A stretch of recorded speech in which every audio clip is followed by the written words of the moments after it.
Supernova, LPDP Supernova. Baik teman-teman semua, pada kali ini saya mendapatkan kesempatan yang luar biasa untuk dapat berbincang langsung dengan seorang tokoh di bidang pemberantasan dan pencegahan korupsi di Provinsi Kepulauan Bangka Belitung. Beliau adalah Pak Miswar Nasution.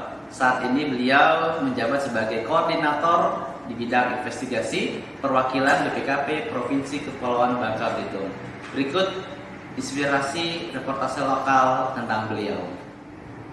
Selamat pagi Pak Miswar. Apa kabar Pak? Alhamdulillah sehat Mas. Baik. Pada kesempatan ini saya ingin berdiskusi nih Pak pada Bapak terkait dengan korupsi nih Pak. Karena Bapak ini kan sebagai tokoh di bidang pemberantasan dan pencegahan korupsi khususnya di Provinsi Kepulauan Bangka Belitung. Nah, kalau menurut Bapak korupsi itu apa sih Pak? Oke, korupsi itu banyak Mas literatur dan referensi ahli mungkin yang menyatakan itu ya. Tapi kalau merefer ke kata dasarnya sih sebetulnya kebobrokan, kebejatan, ketidakjujuran dan lain-lain. Tapi kalau di sisi pemerintahan mungkin didefinisikan sebagai perbuatan yang sengaja melawan hukum ya. Artinya memang ada niatan untuk memperkaya diri kelompoknya ataupun organisasinya yang dapat merugikan keuangan negara atau perekonomian negara. Oke, berarti ini suatu hal yang sangat buruk ya Pak ya. Ya. Lalu dampaknya itu seberapa parah sih Pak korupsi itu bagi Indonesia? Kalau kita cermati tingkat persepsi korupsi yang diterbitkan TII ya, Transparansi Internasional di awal tahun 2022 kemarin, posisi kita 96 dari 100 sekian negara itu lah. Artinya masih di level yang sangat memprihatinkan gitu. Nyatanya di kehidupan sehari juga kelihatan nih dampaknya. Perizinan dan seterusnya masih harus pakai suap dan lain-lain, atau malah video-video viral mungkin ya. Banyak kita lihat pengemudi kendaraan yang istilahnya kalau bahasa kita di lapangan ngemel gitu ya, ngemel agar bisa terhindar dari jembatan timbang, agar terbebas dari tilang dan lain-lain. Itu di sisi praktik sehari-hari. Pemerintah pun sama. Sebetulnya yang terbongkar selama ini memang baru fenomena gunung es ya, hanya yang permukaan saja. Asabri, Garuda, terakhir juga bahkan minyak goreng yang eksentrik adalah minyak goreng ini kan. Ternyata setelah ditelusuri, kalau tidak salah informasi bahwa konsultan penetapan kuota ekspor dan penetapan harganya itu malah orang yang ditanam sejak awal di struktur organisasinya gitu. Nah itu yang memang terancang dari awal oleh para pelaku ya. Nah, kemudian kalau dampaknya seberapa besar ya, tadi pasti akan berpengaruh ke pertumbuhan ekonomi, menurunnya investasi karena minat orang untuk berinvestasi juga akan turun. Begitu ada kewajiban tambahan biaya dan lain-lain untuk investasi mereka. Terus juga menimbulkan ketimpangan pendapatan ya antara berbagai leveling tingkatan masyarakat, termasuk juga kabarnya kalau ada tidak salah nih survei juga bisa menurunkan tingkat kebahagiaan masyarakat Mas.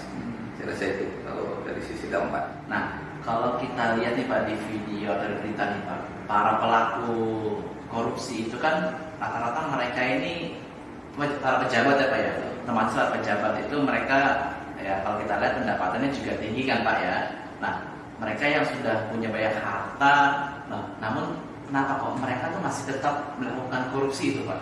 Iya, memang fenomenanya gitu ya, fenomena yang ada jabatan tinggi, gaji besar, fasilitas lengkap gitu ya, kemudian limpahan harta, tapi tetap juga koruptif ya.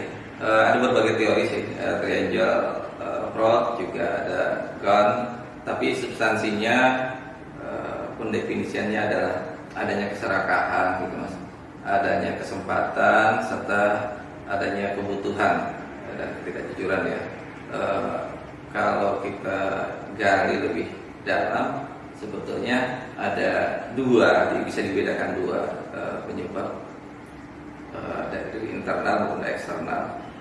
Menyederhanakannya saja gitu ya. Kalau internal itu ya berarti dari orangnya ya, karena gaya konsumtif, karena tuntutan keluarga, karena merasa ingin eksistensinya diakui sehingga membutuhkan sesuatu yang bisa ditonjolkan dan seterusnya. Tapi dari sisi luar mungkin banyak juga aspek sosial, culture masyarakat kita kan kadang juga yang masih terbiasa memberikan sesuatu sebagai oleh-oleh atau buah tangan yang secara aturan main mungkin menjadi pembiasaan dalam gratifikasi. Terus ada juga sekarang aspek money politik juga yang memaksa orang mau nggak mau kalau mau dapat perahu ya harus bawa modal gitu kan, bawa modal, nanti modal itu yang harus dikembalikan di proses. Jadi eksternal ini juga mungkin kelemahan pengendalian yang ada di organisasi yang belum tertutupi ya, termitigasi untuk dicegah peluang-peluangnya. Saya rasa itu kalau penyebabnya, Mas. Baik Pak, pertanyaan terakhir nih Pak. Apa harapan besar Bapak untuk Indonesia nih Pak? Ke depan ya seperti ini, generasi-generasi muda ini yang diharapkan berintegritas, karena masa depan kita, arah tujuan kita ke depan ya sepenuhnya menggantungkan dan disandarkan kepada generasi-generasi muda yang ada, sehingga berharap integritas dijaga, biasakan hidup berdasarkan sendiri-sendiri agama dan kebaikan gitu ya, sederhana dan bertanggung jawab. Intinya mungkin keimanan integritas tadi adalah mungkin gini kodenya Mas, satu antara ini dan ini. Jadi kesesuaian, selarasan antara apa yang ada di hati, apa yang ada di pikiran, apa yang kita ucapkan dan apa yang kita lakukan. Jadi satu, jangan plan ya. Yang ini sini berpikirnya begini, ngomongnya lain gitu. Kurang lebih itulah yang harus kita jaga.